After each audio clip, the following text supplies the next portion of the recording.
In this video, we're going to cover the foundation of the U.S. economic system for GED social studies. Suppose there's a kid, let's call him Bobby, and Bobby starts a lemonade stand to sell lemonade to his neighbors. Now suppose Bobby really wants to charge $8 for a cup of lemonade, but his parents make a rule that he can only charge up to $5 for a cup. In this example, Bobby's parents are placing a regulation on his lemonade business. Now, on the other hand, imagine if Bobby's parents placed no regulation and Bobby could charge whatever he wanted.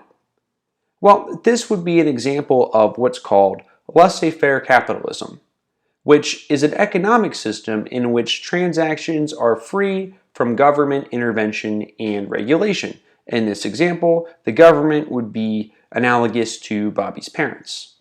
So, the United States, it's not strictly a capitalist economy, but it is known as having a capitalist economy. Now, a basic principle of laissez-faire capitalism is competition. In classical economic theory, right, competition should lead to better deals for the customers, and it should lead to innovation. Now, we need to talk about a figure named Adam Smith. And Adam Smith was an economist, and a philosopher from Scotland. And Smith lived a long time ago. In fact, he died back on July 17th, 1790. But the reason he's relevant here is that his ideas still shape the U.S. economic system today. Now, he wrote a book called An Inquiry into the Nature and Causes of the Wealth of Nations. Some people just simply call it The Wealth of Nations.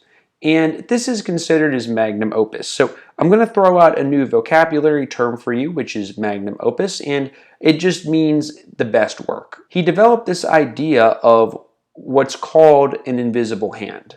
And this idea of the invisible hand, it was basically the idea, and this is a direct quote from his book, he said, "By pursuing his own interest, he frequently promotes that of the society more effectually than when he really intends to promote it." So what do you think this quote means? Well, basically, it's the idea that if individuals and businesses do what's best for themselves and they just pursue their own financial interests and profits, the unintended consequence is going to be greater benefits for everybody in society. And he even goes so far as to really say in this quote that, if businesses and individuals were to focus on helping people, they wouldn't do as good of a job of helping people as if everybody decided to just focus on their own financial well-being. Now, do you agree with this? Do you disagree with this? Just a little critical thinking question here, because there's obviously different opinions and different schools of thoughts on this, but it's worth pointing out and spending time on this because this idea of this invisible hand is really the backbone of the U.S. economic system as we know today. And this brings us to another term that you might see in the future on your test, and it's called free enterprise. Now, free enterprise is an economic system in which private businesses compete against each other, and they function mostly without government regulation or control. Now, imagine that Bobby has a competitor, all right? Bobby in his lemonade stand business, right across the street, there's a girl named Susie, and she starts selling lemonade too. And let's say that they set their prices equal, so they both sell lemonade at $4 a cup. Now, in order to get the lemonade, Bobby has to go to the grocery store, and he spends, let's say, $4 for a 64-ounce bottle of lemonade. But now let's say that Susie, she has an uncle who owns the store, so it only costs Susie $1 to get a bottle of lemonade. And they're both taking their bottles of lemonade and they're going to pour them into cups and sell them. Now, if Susie's costs are lower and they have the same price, assuming they get the same number of sales, she's going to make a higher profit. And if Susie makes a higher profit, the extra money gives her more money to reinvest back into her business. So maybe, I don't know, maybe she'll go to the dollar store and buy some decorations for her stand so she can maybe attract some people away from Bobby's stand. I don't know, but the point here is that even if she starts decorating her stand and Bobby decides that he wants to buy some decorations too, he doesn't have as much money to spend as she does because she is able to get the lemonade bottle at a lower cost.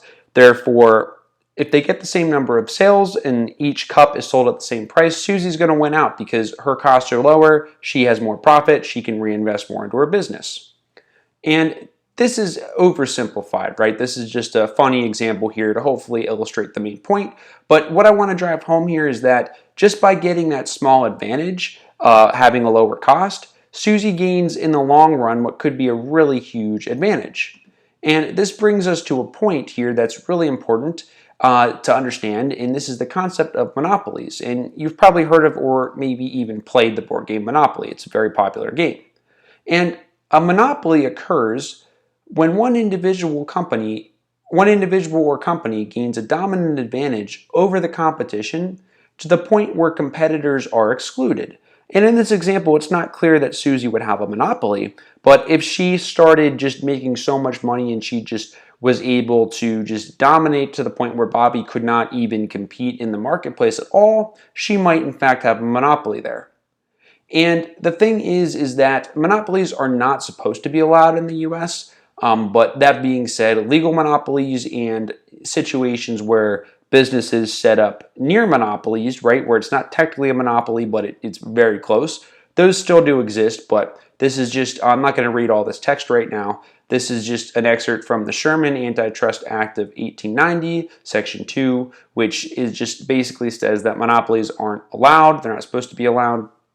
But another term that you need to know is oligopoly, right? And this occurs when a group of individuals or companies who work together to create a dominant advantage in the marketplace, which excludes other businesses from competing. So it's basically the same idea as a monopoly, but it's a group of companies or a group of people that just conspire together to gain their advantage. Okay, let's see how much you learned from the video here with a quick question here. And the question here that I'd like you to answer is, what's the name for an economic system in which transactions are free from government intervention and regulation? A, socialism, B, communism, C, laissez-faire capitalism, or D, none of the above. So I'd like you to pause the video, think about this, and then we'll go over it. Okay, hopefully you remember that C is the correct answer here. And now question 2. Who is best known for the idea of the invisible hand in economics? Was it A, Bobby, B, George Washington, C, Adam Smith, or D, Alexander Hamilton? So pause the video. I'd like you to try to figure this out, and then we'll go over it. Okay, so the correct answer here is C, Adam Smith. And you might see this name on your test, so just kind of priming the pump here for what might come. Of course, there's no guarantee what comes on your test. The tests are randomized, so you may or may not get a question on that, but I just would like you to know in advance that that's possible. Keep that in mind, and if you want more GED social studies tips, I've got a video that puts all my best tips together. You can watch that now if you'd like to, but thank you for watching this video. I hope this helps you out.